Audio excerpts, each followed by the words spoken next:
Assalamualaikum dan selamat sejahtera kepada penonton-penonton yang budiman kita ni. Okay, hari ni bersama saya dan juga tetamu kita dalam siri keempat podcast kita hari ni. Kita akan membincangkan tentang sumbangan dari tokoh sastra dalam sejarah puseratan Melayu kita, iaitu Mas Suri SN. Beliau bukan sahaja seorang penyair dari Singapura, beliau juga adalah seorang pemimpin sastra dalam tradisi puisi moden. Hari ini bersama saya iaitu Encik Alif, sebagai tetamu kita hari ini. Beliau merupakan seorang pakar, seorang pakar dalam dunia sastra juga. Sastra moden. Sastra moden. Okey, selamat datang. Selamat datang, Encik Ifan. Terima kasih menjemput saya. Okey. Hari ni cuaca yang sangat baik. Okey. Ya. Encik Ifan sihat ke tak hari ni? Sihat. Okey. Encik Alif, sihat? Alhamdulillah. Okey, sihat. Okey, makan cukup semua sekejap? Okey, baik. Okey, Encik Ifan. Kita akan terus ke sesi perbincangan kita lah pasal sumbangan tokoh Mas Suri SN ni. Jadi Encik Ifan sebagai pengacara boleh bertanya soalan tentang saya berkenaan dengan tokoh Mas Suri SN ni. Okey.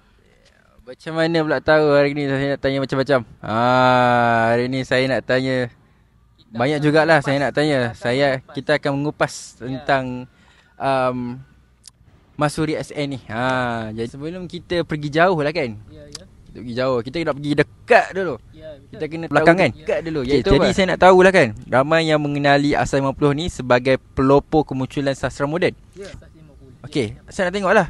Kenapa, apa kaitan Mas Suri SN ni dengan Asas 50, iaitu pertubuhan Asas 50 tu lah.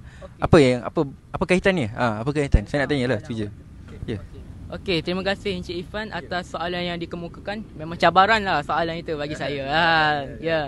Okey, apa kaitannya tokoh Mas Suri SN dengan persatuan ataupun organisasi Asas 50?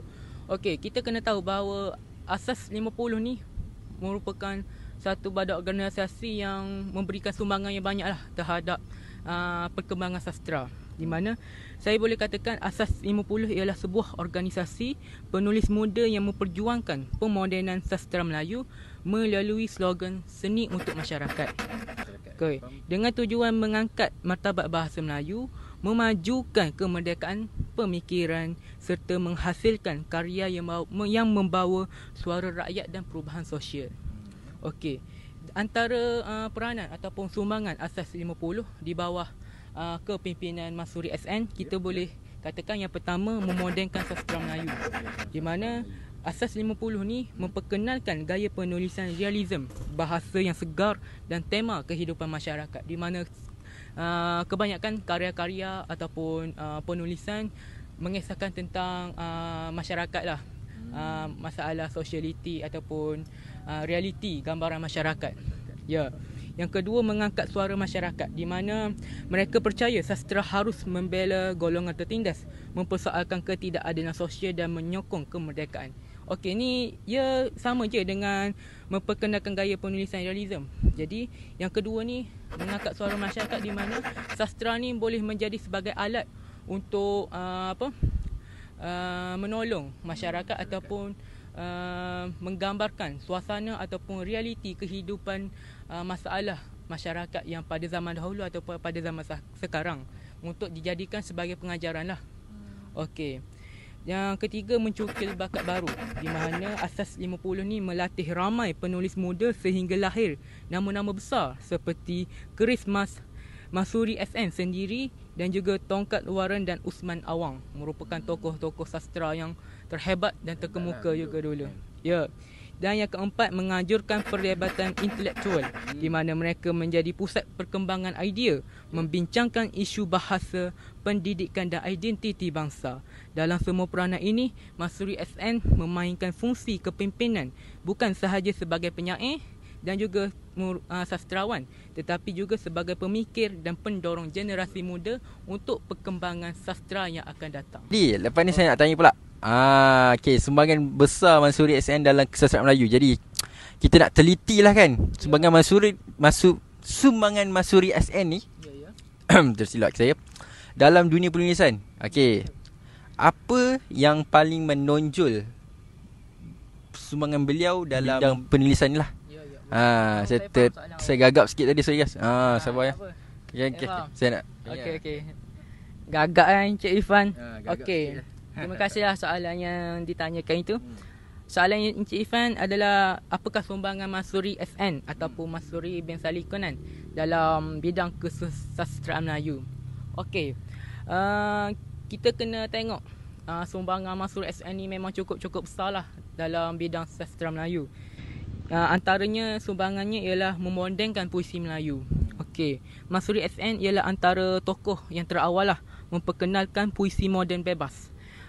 Meninggalkan struktur tradisional pantun dan syair, puisinya lebih bersifat introspektif dan juga menyentuh isu-isu kemanusiaan seperti menyentuh masalah dan juga penderitaan rakyat melalui karya-karyanya, di mana setiap karyanya membawa suara rakyat dan juga penderitaan rakyat lah, untuk supaya masyarakat yang membaca karyanya ataupun yang mengkaji karyanya ini dapat memberi kesedaran lah dan juga pengajaran. Okey, yang tu yang pertama. Okey, yang kedua, yang kedua, menghasilkan karya-karya yang besar atau karya-karya yang berkualiti yang tinggi. Antara antologi puisinya yang terkenal ialah Mendung Berakalah. Okey, yang kedua, Rindu Terhapus di Helsinki, dan yang ketiga, Panas di Ladang. Okey, itu merupakan 3 puisi yang terkenal lah oleh Mansuri SN. Nanti awak boleh buat research lah dalam Google dia punya karya-karya dia. Dalam kajian kesusastraan Melayu kontemporari, maafkan saya, perbincangan tentang pemikiran dan karya Mansuri bukanlah sesuatu yang asing. Malah ada yang mengangkat beliau sebagai bapa puisi Melayu moden ke-29. Sepanjang karya sastranya, Mansuri mengekalkan gaya renungan mendalam dengan kepekaan dan empati terhadap persekitarannya, di samping perspektif didaktik yang menjadi kebiasaannya. Okey, yang ketiga, sumbangan beliau, pemikiran sastra yang matang. Mansuri membawa pemikiran sastra ke tahap lebih tinggi, puitis, falsafah dan penuh renungan. Mansuri menghindari sikap populis, eksklusif ataupun imej radikal meraih kemanusiaan sejagat. Maksudnya Mansuri ni dia mengelakkan daripada dirinya terkenal. Dia ingin menjadi seorang tokoh sastra yang rendah diri. Itulah sifat yang boleh dipujilah tokoh Mansuri SN ni. Ya. Dan semangat kebangsaan serta perjuangan suara masyarakatnya lebih ketara dalam karya awalnya. Dan ya, kebanyakan karya-karya Mansuri SN ni mengangkat masalah rakyat. Itulah perjuangan bagi tokoh Mansuri SN lah.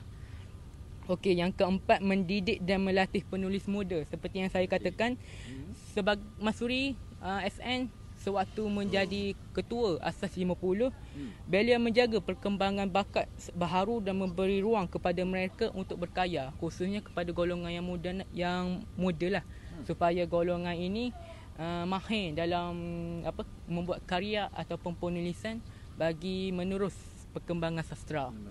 Ya, dan yang terakhir, sumbangan kepada bahasa Melayu itu sendiri, bahasa kebangsaan kita. Melalui tulisan dan syarahannya, Mansuri memperkukuh kedudukan bahasa Melayu sebagai bahasa ilmu. Komitmen Mansuri terhadap gagasan sastra untuk masyarakat, itu adalah slogan untuk Mansuri yang diterjemahkan melalui pengarahan karya sastra untuk pencerahan sosial dan budaya serta kehalusan seni. Di mana itu tujuan pendidikan, beliau juga menekankan penguasaan dalam bidang penulisan, di mana Mansuri ini menekankan penulisan dalam bahasa Melayu. Dan di Singapura, puisinya mendapat perhatian dalam kajian kesusastraan baik dalam bahasa Melayu maupun Inggeris. Bahasa puisinya berkaitan dengan kehidupan di negara pulau ini yang dengan beliau bangga sebut sebagai tanah airnya. Okey, dalam puisinya, iaitu puisi Kota Singaku, beliau menzahirkan komitmen terhadap seni serta baktinya kepada masyarakat dan negara. Okey, itu adalah merupakan antara sumbangan tokoh Masuri SN lah. Okey. Nak tanya pula kan, tokoh yang sehebat ni, okey, mesti dia dapat banyak pengiktirafan, banyak anugerah, kan? Takkan tak dapat kot. Dia merupakan tokoh yang sangat hebat. Bila saya dengar ni, Encik Alif, jelaskanlah tentang pengiktirafan beliau. Kan tadi kan dah sumbangan. Ini mesti lepas sumbangan tu mesti dia ada pengiktirafan, kan? Terima kasih Encik Ifan, kita punya pengacara lah pada siri keempat ini. Betul lah, tokoh Masuri SN ni mempunyai banyak pengiktirafan ataupun banyak anugerah yang diterima sepanjang hayat beliau. Ia merupakan tokoh sastera yang hebat lah. Okey, kita berkembang lah semebak dengan penulisan Masuri SN, di mana antara anugerah dan juga pengikhtirafannya, saya anggarkan dalam 33 anugerah lah yang terkenal. Dan kita boleh tengok anugerah yang pertama yang Masuri SM mendapat ialah Sea Right Awards pada tahun 1980, di mana beliau mendapat pengiktirafan antarabangsa untuk penulisan Asia Tenggara. Okey, yang tu anugerah yang pertama. Anugerah yang kedua iaitu Cultural Medallion Singapore, merupakan anugerah daripada negaranya sendirilah, Singapura, pada tahun 1987. Anugerah seni yang paling berprestij lah di Singapura, yang telah dibenangi oleh Masuri SN pada masa itu. Dan yang ketiga, anugerah Tun Sri Lanang.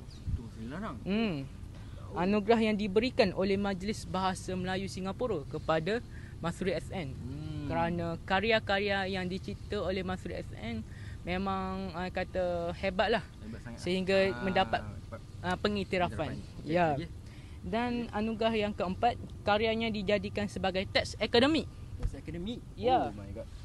Teks akademik, di mana karyanya menjadi sebagai rujukan untuk budak lah kan. Untuk bukan sahaja budak-budak, oleh pengkaji-pengkaji sastrawan yang lain, dan juga kita sebagai mahasiswa-mahasiswi di universiti tertentu. Karyanya menjadi kajian akademik. Okey, dan juga kritikan sastra. Jadi kita dah dengarkan tadi tentang sumbangan, kita dah tentang latar belakang, perjuangan, dan last sekali tadi pengiktirafan lah daripada beliau, anugerah-anugerah beliau dapat. Dan saya nak berterima kasih kepada Encik Alif lah. Terima kasih kepada Encik Alif kerana banyak menceritakan tentang Masuri SN dari awal sampai jadi kita nak tamatkanlah kita punya podcast siri keempat ini. Dengan terima kasih sebab menjadi tetamu undangan kita hari ini. Terima kasih. Terima kasih. Okey. Jadi kita tutup dulu dengan wabillahi taufiq wal hidayah. Wassalamualaikum warahmatullahi wabarakatuh.